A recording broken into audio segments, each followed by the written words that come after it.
Hello students, देखिए हमने current electricity का एक पार्ट कंप्लीट किया है और उस पार्ट में हमने डिस्कशन किया था ओम्स लॉ के बारे में। हमने रेजिस्टेंस और रजिस्टिविटी का डिफरेंस देखा और हमने ये जाना कि रेजिस्टेंस जो है वो 4 फैक्टर्स पर, लेंथ पर, cross section area, temperature and nature of material पर डिपेंड करता है। लेकिन very very important thing that specific resistance only depends on 2 factors.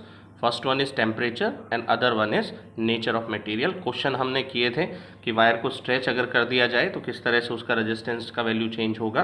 If you are increasing the length by stretching the wire up to n times, then हमने solve किया कि the resistance will increases by n square times. Very very important question है। कुछ questions आपको sheet में दिए गए थे और आपने सॉल्व कर लिए होंगे। कुछ डाउट है तो फिर आप शेयर कर लीजिएगा। चलिए नेक्स्ट पार्ट में हम एंटर कर रहे हैं और नेक्स्ट जो पार्ट है that is related to drift velocity. Very very important as well as interesting topic है ड्रिफ्ट वेलोसिटी। तो ड्रिफ्ट वेलोसिटी का मीनिंग क्या है उस पर जाने से पहले एक बेसिक डिस्कशन मैं आपके साथ करना चाह रहा हूँ कंडक्टर्स के बारे में। हम जानते हैं कि कंडक्टर्स वो मटेरियल हैं which haves large number of free electrons. और अगर मैं कंडक्टर ड्रॉ करूं तो मान लीजिए ये कोई कंडक्टर है और इस कंडक्टर के अंदर कुछ इलेक्ट्रॉन्स मैं शो कर देता हूं। मान लीजिए कुछ इलेक्ट्रॉन्स, ये कंडक्टर है और ये इसके फ्री इलेक्ट्रॉन्स हैं। और फ्री इलेक्ट्रॉन्स का मतलब कि ये किसी भी डायरेक्शन में रैंडमली मूव कर सकते हैं। रूम टेम्परेचर पर ये कंडक्टर रखा हुआ है तो रूम टेम्परेचर के ऊपर इन इलेक्ट्रॉन्स के पास कुछ एनर्जी होगी, क्योंकि रूम टेम्परेचर है तो वहाँ पर कुछ ना कुछ टेम्परेचर की वजह से इस इलेक्ट्रॉन के पास काइनेटिक एनर्जी होगा।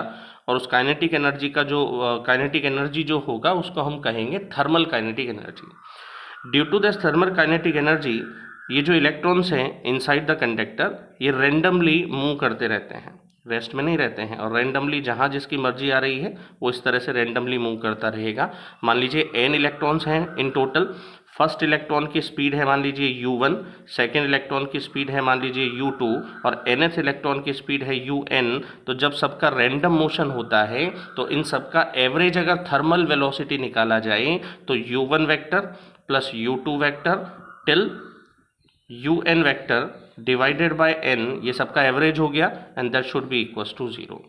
सबका एवरेज इफेक्ट जो होता है वो 0 हो जाता है। यही रीज़न है कि मेटल का कोई पीस जिसके अंदर इलेक्ट्रॉन्स का रैंडम मोशन हो रहा है उसके बावजूद भी टच करने पर हमको करंट नहीं लगता। क्यों नहीं लगता? क्योंकि मोशन भले ही है लेकिन this motion is random motion and due to this random motion कोई नेट इफेक्ट नहीं होगा और कोई करंट वहाँ पर प्रोड्यूस नहीं होगा। तो सबसे पहली बात जो हमें समझनी है वो ये है कि कंडक्टर के अंदर number 1 large number of free electrons available होते हैं। नंबर 2 कि due to their thermal velocities, temperature की वजह से जो वेलोसिटी है उसको हम थर्मल वेलोसिटी कह रहे हैं कि कुछ ना कुछ टेम्परेचर उस कंडक्टर का जरूर होगा। And due to this thermal velocities all these electrons moves randomly inside the conductor and their net effect, or we can say their net thermal velocity will always be 0। Okay, clear. Next आ जाइए, इसी conductor को अगर हम battery से connect करते हैं, same वही कंडक्टर है लेकिन इस बार हमने इस कंडक्टर के एंड्स को इस तरह से वायर के थ्रू एक पोटेंशियल या बैटरी से कनेक्ट कर दिया है। ये बैटरी मैंने कनेक्ट किया है, बैटरी का पॉजिटिव टर्मिनल है, बैटरी का नेगेटिव टर्मिनल है और मान लीजिए बैटरी आपको V पोटेंशियल प्रोवाइड कर रहा है। अब जैसे ही आप बैटरी से कनेक्ट करेंगे, लिसन केयरफुली, तो जो इलेक्ट्रॉन्स मैंने इनसाइड द कंडक्टर आपको शो किए थे, मैं उन्हीं इलेक्ट्रॉन्स को फिर से अब देखते हैं कि उन पर क्या इफेक्ट पड़ने वाला है। तो होगा क्या एक्चुअली कि पॉजिटिव टर्मिनल से ये एंड कनेक्टेड है तो ये एंड पॉजिटिव बिहेवियर करेगा, नेगेटिव टर्मिनल से ये एंड कनेक्टेड है तो ये नेगेटिव बिहेवियर करेगा। और आप जानते हैं पॉजिटिव से नेगेटिव की तरफ एक इलेक्ट्रिक फील्ड वर्क करने लगेगा। तो ये इलेक्ट्रिक फील्ड मैं यहाँ शो कर देता हूँ। This electric field will work on the conductor due to the connection with the battery. तो एक इलेक्ट्रिक फील्ड काम करने लगेगा। इलेक्ट्रिक फील्ड का डायरेक्शन आप समझ सकते हैं ये होगा, क्योंकि positive to negative electric field का डायरेक्शन होता है।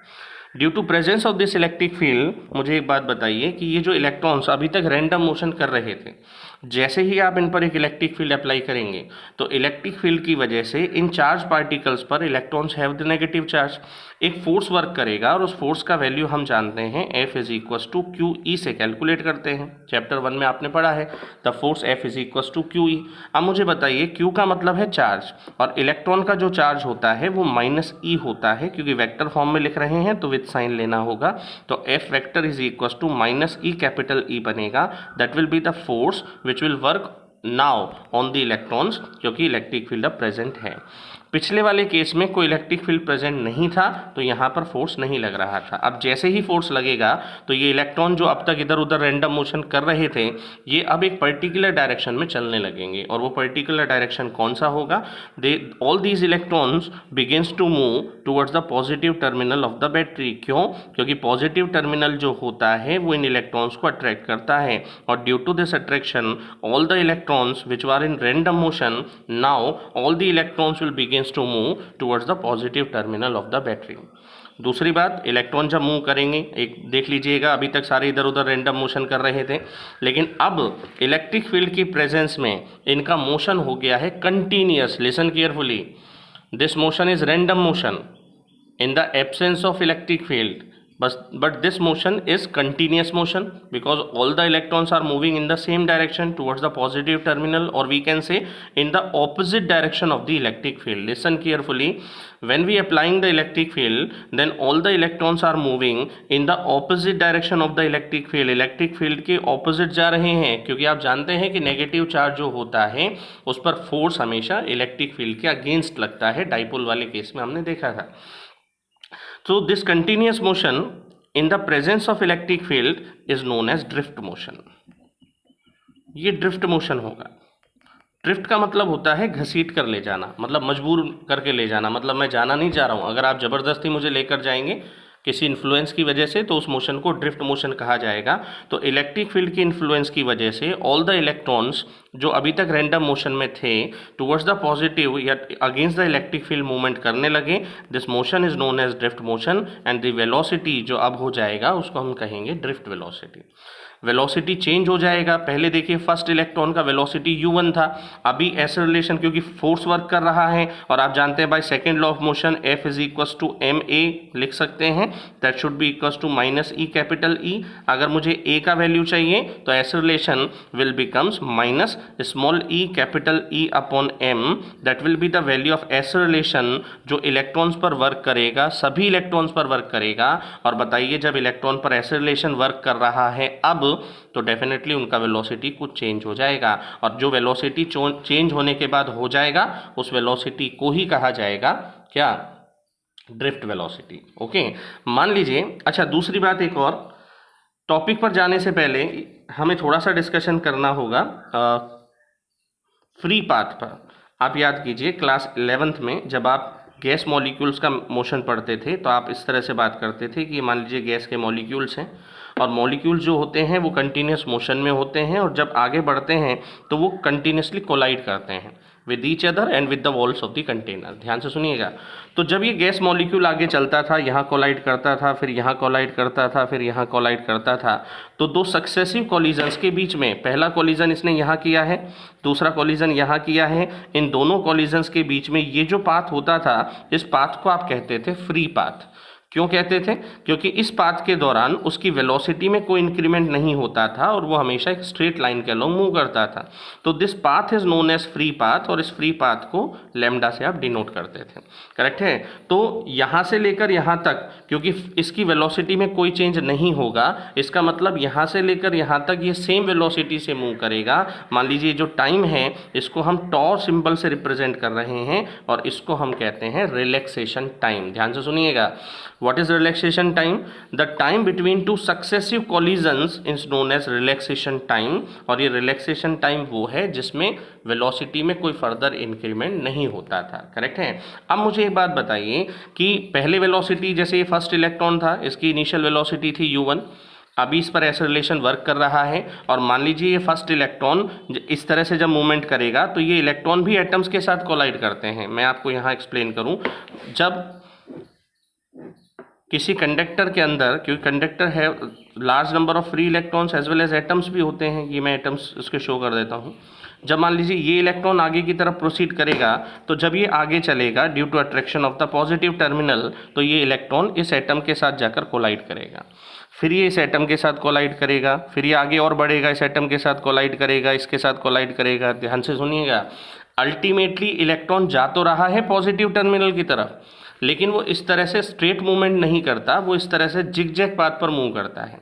लेकिन बुक्स में जब आपको हम रिप्रेजेंट जब करते हैं ड्रिफ्ट वेलोसिटी, तो हम इस तरह से शो कर सकते हैं, लेकिन हमारे माइंड में होना चाहिए कि एक्चुअल मूवमेंट जो होता है वो इस तरह से जिगजैग पाथ के ऊपर होता है, और दो सक्सेसिव कॉलिजन्स के बीच में इस पाथ पर वो फ्रीली मूव करता है, और यहाँ से लेकर यहाँ तक का जो टाइम होगा उसको फ्री पाथ या फ्री रिलैक्सेशन टाइम कहा जाता है। करेक्ट है? तो सोचिए इलेक्ट्रॉन कब एक्सेलरेट होगा, यहाँ से लेकर यहाँ तक। जैसे यहाँ कोलाइड करेगा उसका डीएक्सेलरेशन होगा, एनर्जी लॉस कर देगा ड्यू टू कॉलिजन, फिर यहाँ से यहाँ तक फिर एक्सेलरेट होगा, फिर एनर्जी लॉस करेगा, यहाँ से यहाँ तक फिर एक्सेलरेट होगा, फिर एनर्जी लॉस करेगा। तो इस तरीके से इलेक्ट्रॉन आगे की तरफ मूवमेंट जिगजैग पाथ पर करता है। ध्यान से सुनिएगा, मान लीजिए फर्स्ट इलेक्ट्रॉन की बात कर रहा हूं, और फर्स्ट इलेक्ट्रॉन पर ये एक्सेलरेशन मान लीजिए टॉर1 टाइम के लिए वर्क कर रहा है, तो उसकी वेलोसिटी जो हो जाएगी that will be v1 is equal to u1 जो इनिशियल थी प्लस a टॉर1। आप देख लीजिए फर्स्ट इक्वेशन ऑफ मोशन है v is equal to u plus at। यहाँ पर u इनिशियल वेलोसिटी होती है जो यहाँ u1 होगा थर्मल वाला, ए एक्सेलरेशन होता है जो हमारे पास है, और टी वो टाइम होता है जितने टाइम तक एक्सेलरेशन वर्क कर रहा होता है। मैं मान लेता हूं कि फर्स्ट इलेक्ट्रॉन का जो रिलैक्सेशन टाइम है, यानी कि एक कॉलिजन से दूसरे कॉलिजन के बीच का जो टाइम है, यानी जहां तक उस पर एक्सेलरेशन वर्क करेगा और वेलोसिटी कंटिन्यूसली इंक्रीज होगा, वो टाइम है टॉर1। तो उसका वेलोसिटी हो जाएगा v1 is equal to u1 plus a tau. Similarly second electron के लिए वेलोसिटी हो जाएगा u2 जो इनिशियल था प्लस a एक्सेलरेशन वर्क कर रहा है, एंड टॉर2 मान लीजिए वो टॉर2 टाइम तक एक्सेलरेट होता है। Similarly for nth electron velocity हो जाएगा un और प्लस होगा a टॉर n। ये सभी की कौन सी वेलोसिटीज़ हैं? ड्रिफ्ट वेलोसिटीज़ हैं। ये फर्स्ट इलेक्ट्रॉन की ड्रिफ्ट वेलोसिटी है, ये nth इलेक्ट्रॉन की ड्रिफ्ट वेलोसिटी है। अगर मुझे एवरेज ड्रिफ्ट वेलोसिटी चाहिए तो बोलिए average drift velocity, average drift velocity को मैं वी डी से डिनोट करूंगा। V D vector is equal to v1 vector होगा प्लस v2 वेक्टर होगा अप टू vn वेक्टर होगा डिवाइडेड बाय n। सोचिए जब मैं v1 v2 v3 की वैल्यूज पुट करूंगा तो देखिए सब में u वाला जो टर्म है वो एक साथ कॉमन आ जाएगा। तो बोलिए V D vector is equal to first bracket में मेरे पास u1 vector plus u2 vector up to un vector upon n होगा, प्लस रिमेनिंग में बोलिए जब इन टर्म्स को लूंगा तो a कॉमन आ जाएगा, a कॉमन चला गया, रिमेनिंग होगा tau plus tau up to tau n और डिवाइडेड बाय n होगा। ध्यान से सुनिएगा, आप पहले देख चुके हैं कि एवरेज थर्मल वेलोसिटी तो जीरो होती है, और जब एवरेज थर्मल वेलोसिटी जीरो है तो बोलिए इस टर्म के प्लेस पर यहाँ जीरो यूज कर सकते हैं। तो V T is equal to हमारे पास a रहेगा, ये जीरो हो गया, ये a रहेगा, और ये जो एवरेज टाइम सबका आया है इसको हम टॉर से डिनोट कर देते हैं। ए का वैल्यू जब पुट करेंगे एक्सेलरेशन हमारे पास है, एक्सेलरेशन का वैल्यू जब आप यूज़ करेंगे तो V D is equal to आपके पास होना चाहिए माइनस होगा small E capital E upon M होगा और साथ में टॉर चलेगा। तो this equation is representing the value of drift velocity. What is tau? ये जो टॉर आपने लिखा है that is tau plus tau up to tau n divided by n। इसको हम कहते हैं रिलैक्सेशन टाइम। ये रिलैक्सेशन टाइम है और एवरेज रिलैक्सेशन टाइम है। ये एवरेज रिलैक्सेशन टाइम है, ये टाइम है जहाँ तक इलेक्ट्रॉन एक्सेलरेट होता है, या कह दीजिए दो सक्सेसिव कॉलिजन्स के बीच का टाइम है। ये फर्स्ट इलेक्ट्रॉन के लिए दो सक्सेसिव कॉलिजन्स के बीच का टाइम है, ये सेकंड के लिए है, और ये सभी का एवरेज निकालें तो इसको एवरेज रिलैक्सेशन टाइम कहा जाता है। फिलहाल this equation is representing the velocity, drift velocity. The negative sign is showing that the drift motion will be always opposite to the electric field. Drift motion हमेशा electric field के opposite direction में होता है, जैसा कि हमने यहाँ topic में देखा था। तो बेसिक दो चीज़ें हमने एक्चुअली यहाँ किया है, हमने डिफाइन किया कि ड्रिफ्ट वेलोसिटी होता क्या है, उसके बाद हमने ड्रिफ्ट वेलोसिटी के लिए कैलकुलेशन किया है। स्टेप्स क्या है फिर देख लीजिएगा। जब तक आप कंडक्टर को बैटरी से कनेक्ट नहीं करते हैं तो इलेक्ट्रॉन्स रैंडम मोशन करते हैं थर्मल वेलोसिटीज़ की वजह से और उनकी थर्मल एनर्जीज़ की वजह से, और नेट वेलोसिटी थर्मल जो होती है वो ज़ीरो होती है। But when we apply some electric field at the ends of the conductor then all the electrons shows a continuous motion. This continuous motion in the presence of electric field is known as drift motion and the velocity will be drift velocity. Electric field जब apply करेंगे तो electron पर force लगेगा and that will be F is equal to Q E. Q का वैल्यू जब आप use करेंगे तो माइनस ई रहेगा क्योंकि चार्ज नेगेटिव होता है। F is equal to M से इक्वलेट करके हमने एक्सेलरेशन निकाला। ये एक्सेलरेशन सभी इलेक्ट्रॉन्स पर वर्क करेगा, इसलिए सभी इलेक्ट्रॉन्स की वेलोसिटी अब चेंज हो जाएगी और चेंज होने के बाद जो वेलोसिटीज़ हो जाएंगी इन वेलोसिटीज़ को कहा जाएगा ड्रिफ्ट वेलोसिटी। हम सबका एवरेज निकाल लेंगे तो एवरेज ड्रिफ्ट वेलोसिटी की वैल्यू होगा, टॉर रिलैक्सेशन टाइम होगा, और ये आपके पास रिलेशन है जो ड्रिफ्ट वेलोसिटी की वैल्यू को रिप्रेजेंट करता है। ओके, तो अब फिर इसको थोड़ा सा देख लेते हैं। Okay, so our topic for today is drift velocity. What is drift velocity? A conductor haves large number of free electrons in the absence of external electric field। जब आपने इलेक्ट्रिक फील्ड नहीं लगाया है, all these electrons move randomly inside the conductor due to their thermal velocities। Okay, thermal velocities की वजह से initially चल रहे थे। And the average thermal velocity of all electrons will be zero, क्योंकि टच करने पर हमें करंट नहीं लग रहा है तो इसका मतलब सब एक दूसरे के इफेक्ट को कैंसिल कर रहे हैं। Let u1 u2 un are the thermal velocities of electrons inside the conductor, then in the absence of electric field, जब तक आपने इलेक्ट्रिक फील्ड नहीं लगाया है, in the absence of electric field average thermal velocity will always be zero।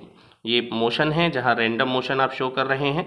यहाँ पर आप देख लीजिए कि all the electrons are moving randomly, तो ये इलेक्ट्रॉन्स रैंडमली मूव कर रहे थे और सबका जो नेट इफेक्ट आ रहा था वो जीरो। लेकिन जैसे ही आपने बैटरी से कनेक्ट किया, वी पोटेंशियल मान लीजिए आपने अप्लाई किया, तो all the electrons will begins to move in the opposite direction of the electric field. This continuous motion in the presence of electric field is known as drift motion and the velocity will be the drift velocity. Okay, but when some external electric field is applied to the conductor, then all the electron begins to move in the opposite direction of electric field. This continuous motion, वो random था, ये continuous है। This continuous motion of electrons in the presence of electric field is known as drift motion and their velocity is called drift velocity। Clear? Now calculation part की value कितना होगा? In the presence of electric field force on electron F is equal to Q E होता है। Q का value minus E, electron का charge minus E है। F is equal to M से आप इसको इक्वलेट कर रहे हैं और एस रिलेशन कैलकुलेट कर रहे हैं। A is equal to minus होगा E capital E upon M। Negative sign show कर रहा है कि एस रिलेशन इलेक्ट्रिक फील्ड के अगेंस्ट वो एक्वायर कर लेता है। करेक्ट है। नेक्स्ट चलते हैं, तो मेरे पास एस रिलेशन का वैल्यू आ गया है। आगे बढ़ते हैं। If the first electron accelerates up to time tau 1, then its drift velocity will be v1 is equals to u1 plus a tau 1। Similarly for other electrons drift velocity is v2 हमारे पास होगा, a tau 2 बनेगा, vn is equals to a tau n होगा। Average drift velocity चाहिए, सबको add करके divided by n, separate कर लीजिए, u वाला टर्म अलग हो जाएगा जिसको हम जीरो यूज़ करेंगे, और बाकी आप जानते हैं a और हमने टाइम वाली टर्म्स को साथ में ले लिया है। ओके, तो ये हमने जीरो डाला, ये a एज इट इज़ है, एवरेज अगले स्टेप में डालेंगे। So V D is equals to a होगा, साथ में टॉ होगा, where tau is the average time between two successive collision and it is called relaxation time. कुछ बुक्स लिखती हैं कि इसका जो ऑर्डर होता है दैट इज़ 10⁻⁻14 सेकेंड्स, तो ये केवल वैल्यू है, आप याद रख लीजिएगा। तो V D is equals to, आपके पास जब a का वैल्यू आप यूज़ करेंगे तो V D is equals to minus small e capital E upon m into tau बनेगा।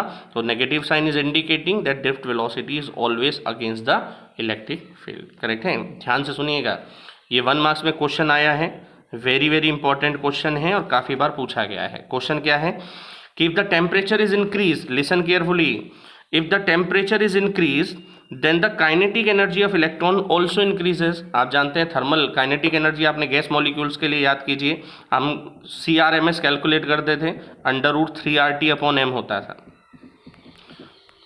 सेम इलेक्ट्रॉन्स के लिए भी है कि जो स्पीड होती है वो टेम्परेचर के डायरेक्टली प्रोपोर्शनल है, और टेम्परेचर अगर आप इंक्रीज करेंगे तो टेम्परेचर इंक्रीज करने पर स्पीड इंक्रीज हो जाएगी और काइनेटिक एनर्जी इंक्रीज हो जाएगी। तो जरा सोचिएगा, ध्यान से सुनिएगा बेटा, अगर आप टेम्परेचर इंक्रीज करेंगे, ये कंडक्टर है भाई, और इस कंडक्टर के अंदर इलेक्ट्रॉन्स जो हैं वो ड्रिफ्ट मोशन कर रहे हैं। ये एटम्स में दिखा देता हूँ, ये कुछ एटम्स में यहाँ शो कर देता हूँ, ये इस तरह से एटम्स हैं और ये इलेक्ट्रॉन है जिसको आगे चलना है towards the positive terminal of the battery. जब इलेक्ट्रॉन एक्सेलरेट होगा टुवर्ड्स द पॉजिटिव टर्मिनल तो पहला कॉलिजन वो यहाँ आकर करेगा, अगला कॉलिजन वो यहाँ करेगा, नेक्स्ट कॉलिजन वो यहाँ करेगा, नेक्स्ट यहाँ करेगा, इस तरह से जिगजैग पाथ पर वो जाएगा तो पॉजिटिव की तरफ, लेकिन स्ट्रेट पाथ पर नहीं, जिगजैग पाथ पर जाता है। ध्यान से सुनिएगा, तो पहला एक्सेलरेशन यहाँ से लेकर यहाँ तक उस पर वर्क करेगा।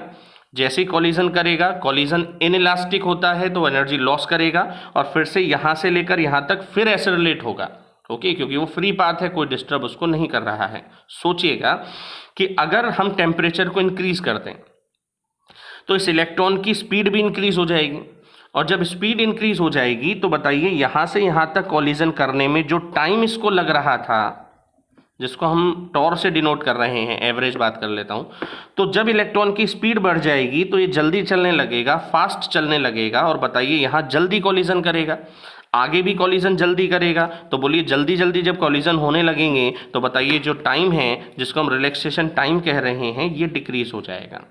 बेटा जो ट्रेन फास्ट चलती है, जल्दी चलती है, वो टाइम कम लगाती है ना, तो जब इलेक्ट्रॉन्स फास्टली मूव करने लगेंगे तो the time between two successive collisions जो होगा वो डिक्रीज हो जाएगा। और सोचिए अगर टॉर डिक्रीज हो जाएगा, अगर टॉर डिक्रीज हो जाएगा तो ड्रिफ्ट वेलोसिटी भी डिक्रीज हो जाएगी। तो ये क्वेश्चन आपसे पूछा जाता है कि ड्रिफ्ट वेलोसिटी पर टेम्परेचर का क्या इफेक्ट होगा। ये सीबीएसई एग्जाम में पूछा गया है, उसको मैंने नोट डाल के यहाँ लिख दिया है कि if the temperature is increase then the kinetic energy of electron will also increases, fastly चलने लगेंगे, so the relaxation time decreases, relaxation time तो decrease होगा and hence drift velocity decreases। अगर relaxation time decrease होगा तो drift velocity भी decrease हो जाएगा। तो ऑन इंक्रीजिंग द टेम्परेचर, याद रखिएगा, on increasing the temperature drift velocity always decreases. क्यों? क्योंकि रिलैक्सेशन टाइम जो है वो डिक्रीज हो जाता है। समझ गए होंगे, इसको याद रखेंगे। आगे बढ़ते हैं, नेक्स्ट टॉपिक हमारा जो है इसी टॉपिक से रिलेटेड है, दैट इज मोबिलिटी। मोबिलिटी का मतलब आप समझ सकते हैं द एबिलिटी टू मूव, कि कौन कितने अच्छे तरह से इलेक्ट्रॉन मूवमेंट कर पा रहा है वो उसकी मोबिलिटी को शो करता है। ओके, फिलहाल फिजिक्स के हिसाब से डेफिनेशन जो है कि the drift velocity of electrons, हमने फॉर्मूला देखा, मैं केवल वैल्यू की बात करता हूँ, ड्रिफ्ट वेलोसिटी का वैल्यू, मैं साइन छोड़ देता हूँ क्योंकि साइन तो डायरेक्शन बताता था। V D is equal to small E capital E upon M into tau होता है, नेगेटिव साइन डायरेक्शन को शो करता है, मैंने केवल मैग्नीट्यूड लिया है। ड्रिफ्ट वेलोसिटी, ध्यान दीजिए, drift velocity is directly proportional to the electric field. Okay, the drift velocity of electrons is directly proportional to the intensity of electric field, that is Vd is proportional to E। दिखाई दे रहा है Vd is proportional to E रहेगा, तो Vd is proportional to E है, Vd is equals to proportionality remove किए, constant आया है mu, और इस म्यू को ही हम कहते हैं मोबिलिटी। ओके, तो Vd is equals to mu E रहेगा, अगर म्यू का वैल्यू चाहिए तो Vd अपॉन ई रहेगा। तो आप देख लीजिए ड्रिफ्ट वेलोसिटी और इलेक्ट्रिक फील्ड का जो रेशो होता है वो मोबिलिटी की वैल्यू को शो करता है।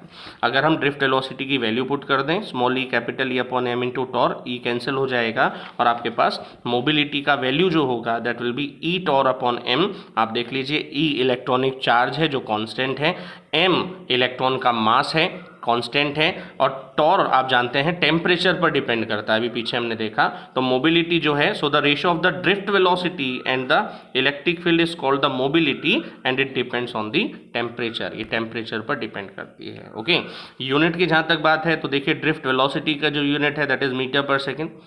ओके, इलेक्ट्रिक फील्ड का यूनिट है वोल्ट पर मीटर। सॉल्व कर लीजिए, you can find out the unit as well as the dimension, वो आप कर सकते हैं। आगे बढ़ता हूँ, इसके बाद एक वेरी वेरी इंपॉर्टेंट टॉपिक है, उसको ध्यान से देखिएगा। थोड़ा सा यहाँ पर मिस्टेक हो गया, मैंने कुछ और यहाँ पे नोट डाउन कर दिया था, इसको छोड़ देते हैं। Topic is relation between, very very important topic है, relation between current and drift velocity. आपके जो भी प्री बोर्ड एग्जाम्स हैं वहाँ पर एक क्वेश्चन, या आपके जो स्कूल के टेस्ट होते हैं वहाँ एक क्वेश्चन 100% मिलेगा, relation between current and drift velocity. मुझे रिलेशन निकालना है between current I and drift velocity. Diagram देख लीजिए। Let us consider a conductor having cross section area A and length L. तो बोलिए एरिया ए है, लेंथ एल है, तो इसका वॉल्यूम अगर मुझसे पूछा जाए तो वॉल्यूम होगा ए इंटू एल, क्योंकि एरिया इंटू लेंथ वॉल्यूम होता है। ओके, इसको हमने बैटरी से कनेक्ट किया है जो हमको V पोटेंशियल डिफरेंस प्रोवाइड कर रहा है।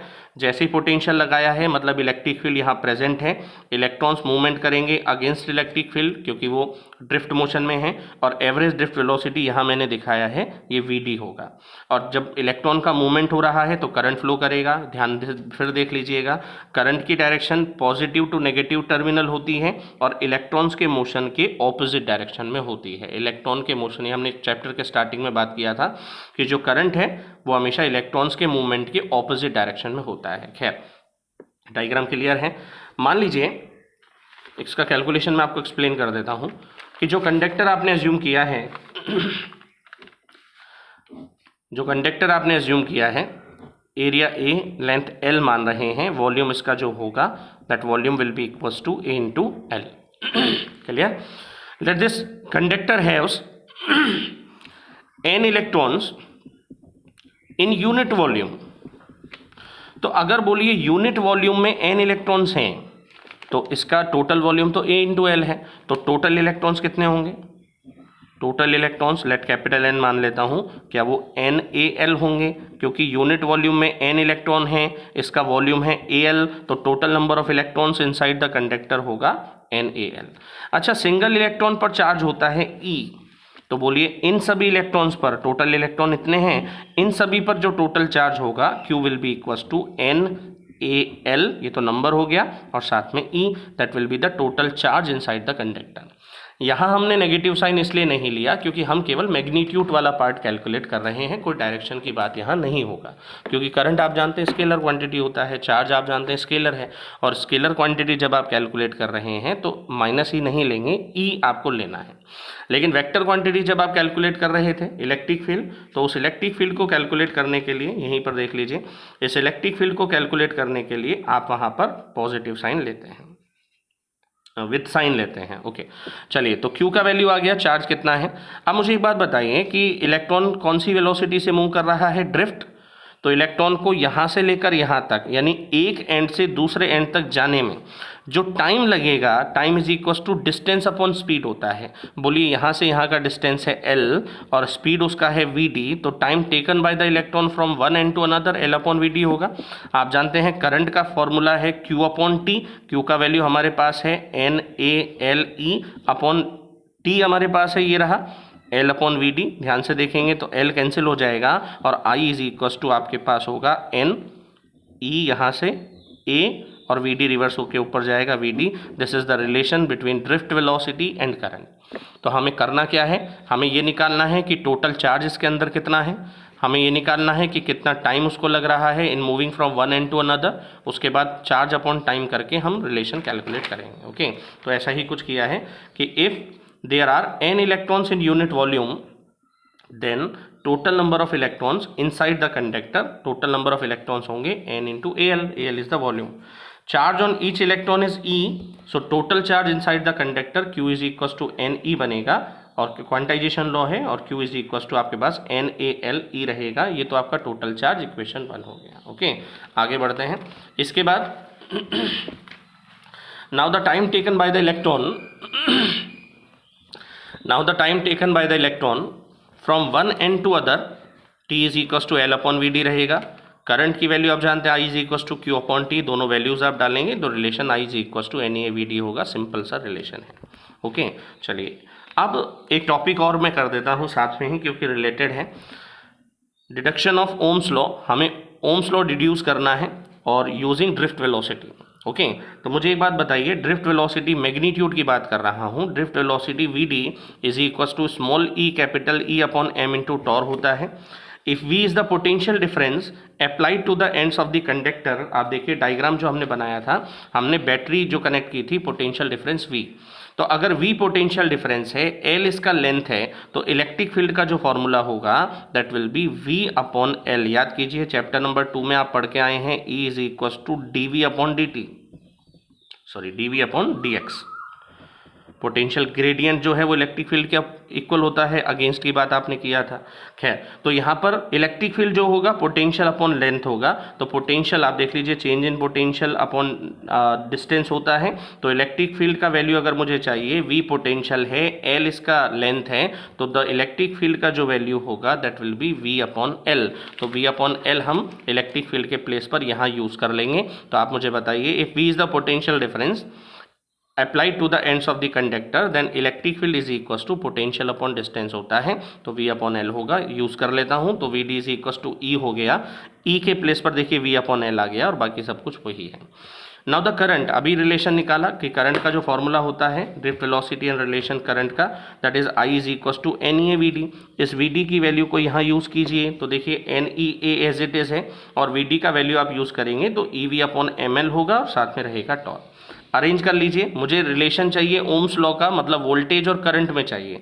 तो देखिए मैंने करंट को एज इट इज़ रहने दिया, वोल्टेज यहाँ से V जो था उसको सेपरेट कर लिया और जो रिमेनिंग टर्म्स थी सब NE² A Tor upon ML उन सबको ब्रैकेट में डाल दिया है। ध्यान से सुनिएगा, if V is equals to, अगर मुझे V चाहिए तो आप क्रॉस मल्टीप्लाई कर लो, ML ऊपर चला जाएगा, डिवाइड में होगा, तो V is equals to ML ऊपर चला गया, डिवाइड में NE² A टॉर बना और साथ में I चल रहा है। इफ एट फिक्स टेम्परेचर, अगर टेम्परेचर है कांस्टेंट, ध्यान से सुनिएगा। अच्छा, ये ब्रैकेट में जो टर्म्स आ रही हैं वो क्या क्या हैं, ध्यान से सुने। M है मास ऑफ इलेक्ट्रॉन, फिक्स होता है।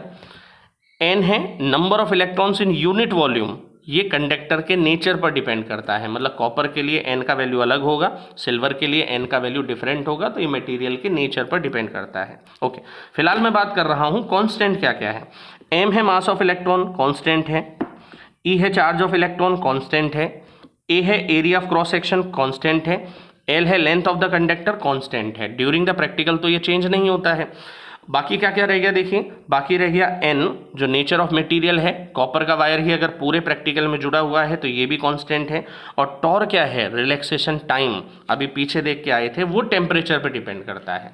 तो सोचिए अगर टेम्परेचर भी फिक्स हो जाए, तो टेम्परेचर अगर फिक्स हो जाएगा तो ये पूरा ब्रैकेट जो है वो कांस्टेंट हो जाएगा, ML upon NE² A tau constant हो जाएगा।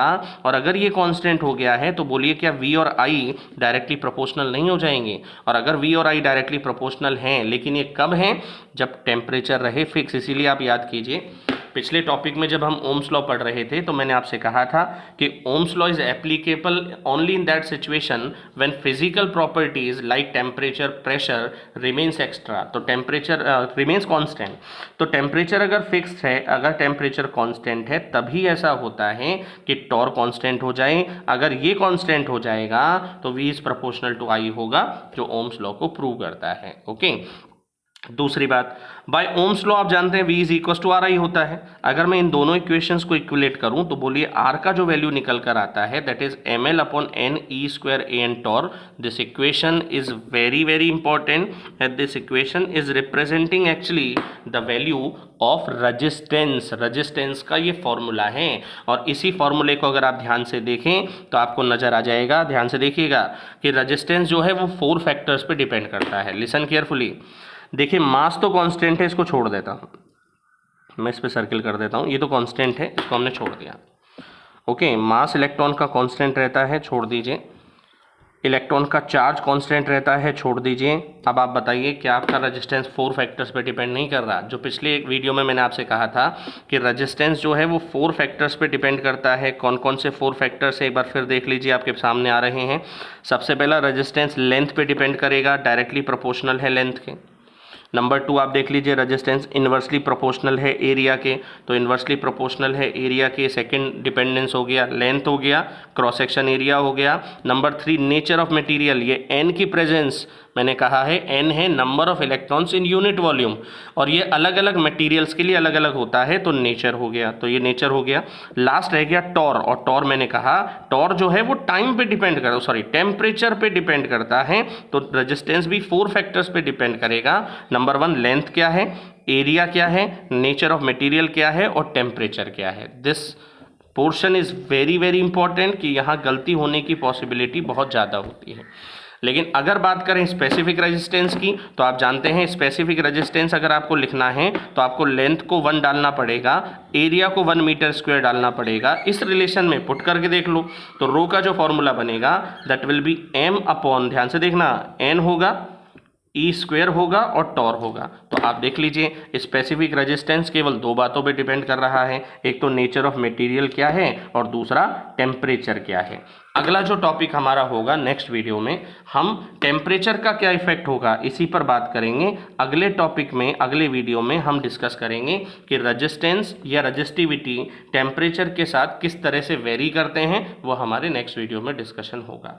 अब तक के जो क्वेश्चंस हैं बुक से रिलेटेड या एनसीईआरटी बुक का या कुछ और एग्जाम्पल जो बोर्ड एग्जाम्स में आए हुए हैं वो मैं आपको सेंड कर दूंगा इस वीडियो पर बेस्ड, वो आप सॉल्व करेंगे और उसके बाद हम नेक्स्ट टॉपिक पर नेक्स्ट वीडियो में बात करेंगे। ओके, क्वेश्चंस आप एनसीईआरटी बुक के साथ साथ करते जाइए, पेंडिंग ना रखें। पेंडिंग करेंगे तो मैंने कहा था सबसे इंपॉर्टेंट चैप्टर आपका है, अगर आप पेंडिंग रखेंगे तो फिर आपको आगे वाली जो चीज़ें हैं वो समझ में नहीं आएंगी। तो ज़रूरी ये है इस चैप्टर पर आगे बढ़ने से पहले कि स्टेप बाय स्टेप आप आगे चलें, क्योंकि सभी चीज़ें एक दूसरे से जुड़ी हुई हैं, तो वहाँ आगे चल के आपको दिक्कत आ सकती है। ओके, तो इसको कर लीजिएगा, नोट्स आप बना लीजिएगा और जो क्वेश्चंस आपको दिए हैं उसको कंप्लीट कर लीजिएगा। कोई डाउट है तो आप शेयर कीजिए। Thank you so much.